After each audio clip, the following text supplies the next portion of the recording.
Xiaomi doit écouler en moyenne 46 000 SU7 par mois sur le reste de l'année 2025, mais en juin, ils n'en ont livré que 30 000. Xiaomi n'a livré qu'un peu plus de 30 000 SU7 en juin. Ce chiffre paraît correct jusqu'au moment où on fait le calcul. La marque clôture le premier semestre 2025 avec environ 190 000 unités cumulées. L'objectif annuel affiché est de 550 000. Il reste donc 360 000 voitures à livrer sur 6 mois, soit environ 46 000 unités chaque mois de juillet à décembre, sans la moindre marge d'erreur. En juin, ils ont atteint 65% de ce rythme. La question que je veux poser aujourd'hui est simple, s'agit-il d'un simple accroc de production passager, ou l'objectif des 550 000 est-il structurellement hors de portée? À mon avis, la réponse est plus inconfortable que ce que les optimistes comme les pessimistes veulent bien admettre pour l'instant. Voilà ce que tout le monde esquive, 30 000 unités par mois pour une marque qui n'existait pas en tant que constructeur automobile il y a 18 mois, c'est franchement remarquable. Pour situer les choses, il a fallu près de 2 ans à l'usine Tesla de Shanghai pour dépasser régulièrement les 30 000 modèles 3 par mois en Chine. Xiaomi y est arrivé plus vite. Mais ce dont personne ne parle dans la presse occidentale ni dans la presse française, d'ailleurs, c'est que l'objectif de 550 000 unités n'était pas une prévision interne prudente. Les Jun l'a annoncé publiquement en janvier 2025, comme une ambition revue à la hausse après avoir largement dépassé l'objectif initial de 120 000 unités pour 2024. Ce n'est donc plus simplement un objectif de production, c'est une promesse faite à l'image de la marque. Si Xiaomi rate sa cible de 150 000 unités, le récit bascule. On ne parle plus d'une montée en puissance impressionnante, mais d'une promesse non tenue. Le mécanisme qui rend cela difficile est simple, l'allocation des cellules de batterie. KTL et la division batterie de BYD sont toutes deux en tension sur les cellules LFP prismatiques qu'utilise la SU7 standard. Xiaomi ne maîtrise pas ce goulot d'étranglement. À mon avis, cette dépendance unique dans la chaîne d'approvisionnement est le risque le plus sous-estimé de toute la trajectoire vers les 550 000 exemplaires et elle explique le déficit de juin bien mieux que la demande ne le fait. Je vais être honnête avec vous. Quand Xiaomi a annoncé son objectif de 550 000 unités en janvier, j'ai dit sur cette chaîne que c'était réalisable à condition de franchir le cap des 40 000 unités par mois d'ici avril. Ce ne fut pas le cas.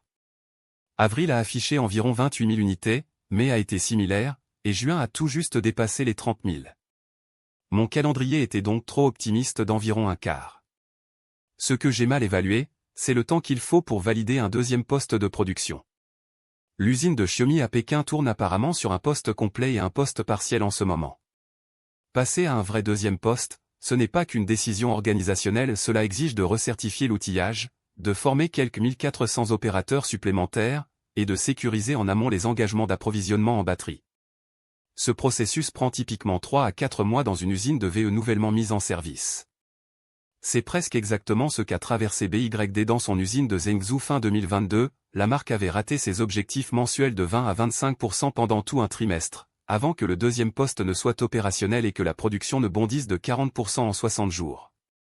Avant d'aller plus loin, un chiffre qui change tout, si Xiaomi parvient à reproduire ce bond de 40% grâce à un deuxième poste d'ici septembre, l'objectif des 550 000 unités devient presque atteignable, pas confortablement, mais atteignable. C'est le scénario sur lequel misent les optimistes. Voici ce que je pense qu'il va se passer dans les 12 prochains mois, et ce qu'il faut surveiller. Si Xiaomi atteint 40 000 unités en juillet et 45 000 en août, l'objectif des 550 000 reste mathématiquement atteignable et le récit devient celui d'un comeback avec une couverture médiatique massive à l'entrée du 4e trimestre. Cette couverture est elle-même un moteur de vente, Xiaomi le sait mieux que quiconque, c'est exactement comme ça qu'ils ont vendu des téléphones pendant 10 ans. Surveillez le chiffre de livraison de juillet. Il tombe début août, et c'est le point de données le plus important du second semestre. S'il reste en dessous de 38 000, je pense que Xiaomi revoit discrètement son objectif annuel à la baisse aux alentours d'octobre. Maintenant, zoomez sur la concurrence. Tesla ne reste pas les bras croisés.